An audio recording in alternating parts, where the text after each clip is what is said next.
Okay, let's try this and see how it comes out.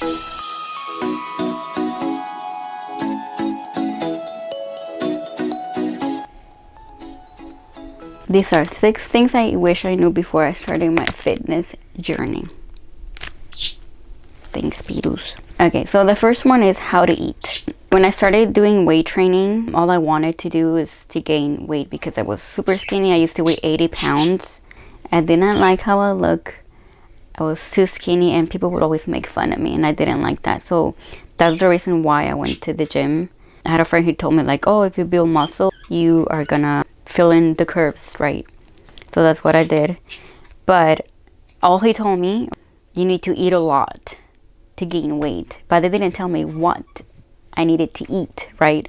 So I started to eat a lot of carbs. I was eating healthy, but I was eating too much of it, and I was gaining weight in the wrong places. And let me tell you, it messed up my gut, like literally. Throughout the years, I think I was doing a dirty bulk for like,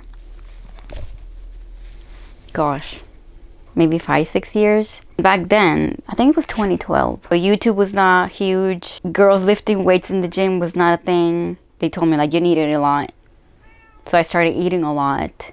My stomach was getting big. My upper back was getting thick, and I did not like that.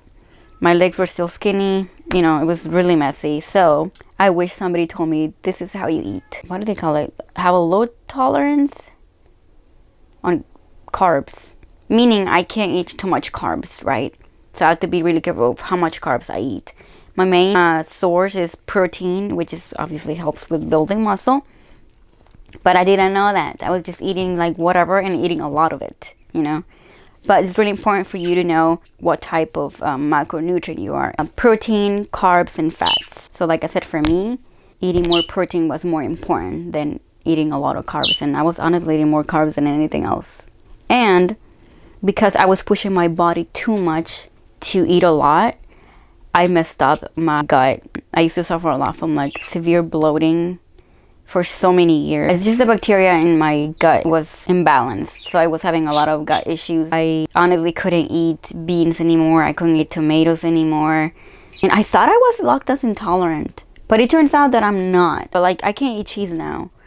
But I wasn't able to eat cheese, beans, tomatoes, a bunch of other things. And I'm like, what am I gonna eat? You just have to like find out what works for you, right? And the most important thing, just make sure that you're eating your carbs, protein, and fats as well. I was overdoing with the protein powders because they told me you need to eat a lot of protein, and it was bad. I'm not saying that they're bad, but if you are beginning, I would suggest you first eat whole foods, try for a few months, see how your body reacts, and do it slowly. Don't do it too fast. Don't push your body like I did.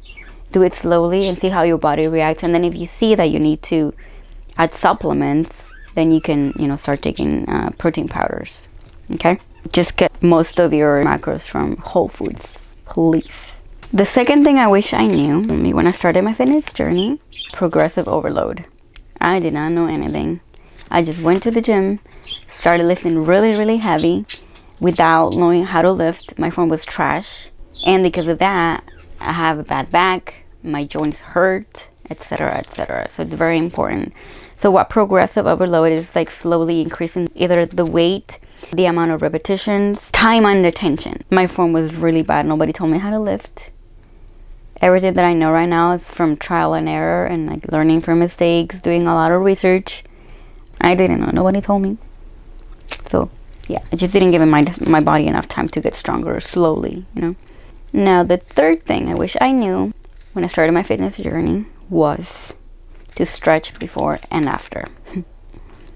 I just went in, started lifting heavy, did not prepare my muscles, did not activate the muscles that I was working on that day. But yeah, it's really important for you to activate the muscles that you're working on. For example, if you're hitting glutes, you can do resistant band workouts to activate the muscles before you go and lift the weights, okay? That's very important. So number 4 is, which people told me that resting was really important, but nobody told me. I used to work out a lot, like I think it was 6 days a week. Yeah, and I did not give my body enough time to rest. I did not give my muscles enough time to recover. Resting is important because that's when your muscle recovers and your muscle grows. but I would say leave 1 or 2 days in between before you work out the same muscle again, because you might also get injured that way. Don't overwork your muscles. Make sure you rest enough. Now, number 5, I did not have a routine. Yes, I just went to the gym. I just saw somebody doing something. I tried to copy it. Every single time I went to the gym, I just did random things. I did not have anything structured. For me right now, I recently changed my routine. Example, Mondays, I do lower body focused on quads, glutes, hamstrings. So Tuesdays, I usually do just full upper body. On Wednesdays is my rest day, but I do try to go and walk outside and get my steps in as well. And then Thursday, I do another lower body. Notice this, Mondays I do lower, Thursday I do lower. So I gave myself 2 days in between for my muscles to recover. And then Fridays, I have heel Pilates. For me, it's mainly for my core. As you can see here, I'm giving my muscles enough time to rest, right? For lower body, I give it 2 days in between. Upper body or core, I also give it 2 days in between for it to rest, okay?